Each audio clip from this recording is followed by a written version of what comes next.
Ever wonder why folks struggling with addiction just can't seem to break free? It's like they're stuck on a merry-go-round they can't get off of. They know it's going nowhere, but they just keep spinning. Let's say we got a fella, Mark. Mark's got a gambling problem, see? He's already dipped his toes in the hot water of financial ruin and he's about to dive in head first. Now you tell me, is he going to keep throwing good money after bad just for a fleeting feeling of excitement, a hope for a win that's probably not coming? Or is he going to wake up, smell the coffee and realize he's headed for a world of hurt? That's what we're going to unpack today. We're going to walk through the 5 steps that land you smack dab in the middle of temptation's trap. And trust me, it's a trap you don't want to be caught in. First things first, we got to talk about pity. You ever notice how when you do something you know you shouldn't, you try to soften the blow by feeling sorry for yourself? Take Mark, for instance. He gambles, loses again, and what does he do? Does he own up to his mistake? Now he starts singing the blues. Why am I always so unlucky? This was my one shot at happiness, at being rich. The more I lose, the more I hate everything. See, that's the devil whispering in his ear, filling his head with self-pity, hopelessness, that feeling of being stuck in a rut. This is where temptation gets its hooks in you. You start thinking you're powerless, that there's no way out, even though deep down you know there's a chance to turn things around. You chase that temporary relief, that quick fix, in this case, gambling, instead of facing the real music, that empty feeling you get from not living right. Now once that pity part is over, we move on to step 2, bargaining. Mark's lost, he's feeling the sting, but then a little thought pops up. It's just a minor setback. He starts juggling 2 ideas in his head. First, that this loss ain't no biggie, he can win it back. Second, that when he does win, it'll wipe the slate clean. All those losses just a distant memory. It's all right, he tells himself.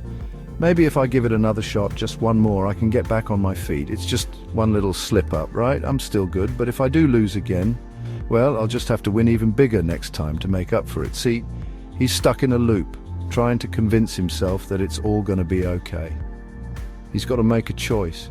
Keep riding this train or jump off while he still can. And let's be real, most folks caught in addiction's grip, they're going to double down. And that's exactly what Mark does. Chapter 3. Now we're at the crossroads. Step 3, consideration. John's mulling it over, thinking, if I just keep at it, I'm bound to hit it big eventually. He's got it in his head that if he doesn't win big, he's a failure, plain and simple. This idea becomes his escape hatch from the weight of his own expectations. I'll keep gambling, he decides. If I lose, I'll just try again. I won't stop till I get what I want. If I don't at least try, I'll never see that money again. No excuses, gotta keep going. He's convinced himself that this is the only way, the only path to redemption. Chapter 4. Here comes the moment of truth. Step 4, the test of conscience. Mark's scraping the bottom of the barrel, ready to put his last dime on the line. But then something stops him in his tracks, a voice, a feeling deep down, telling him this is a bad idea. It's his conscience trying to break through the noise. Don't do it, it whispers. You're going to lose it all. Save it for something important. If you lose this, you'll have nothing left.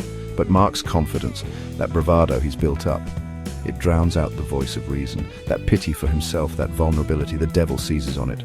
But if I don't take this chance, he argues back, I'll never get ahead. So he ignores that inner voice, that gut feeling, and gambles again.